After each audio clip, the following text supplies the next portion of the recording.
அதில் நான் சக்கரவர்த்தியடா. Side pant டொல்லுப்பா கொடுவ கையை மால்லுப்பா கட்டி விட்டல கவலை இல்லப்பா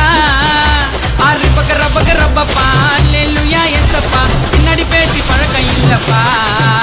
நான் நல்லவன்னு உன்கிட்ட வந்து சொல்லவே இல்லை என்ன கெட்டவன்னு நினைச்சா எனக்கு கவலையே இல்லை நான் ஹரிச்சந்திர கடைசி பையனை புழுவவும் இல்லை நான் சொல்லவான்னு சிங்கிள் மேன் என்னோட கதையில சைடு பேண்டு டொல்லுப்பா கொடுவ கையை மால்லுப்பா கட்டி விட்டல கவலை இல்லப்பா ஆறு பக்க ரப்பக்க ரப்பப்பா அல்லேலூயா எஸ்ஸப்பா பின்னாடி பேசி பழக்கம் இல்லப்பா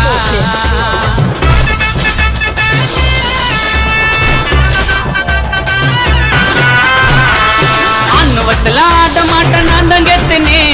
அண்ணுங்கெல்லாம் உயிந்துட்டாங்க கீழே பொத்துனே வளர்ந்து வந்தா அமுக்கு வாங்க திறமை இல்லனே தைரியமா நீ எஞ்சி வாட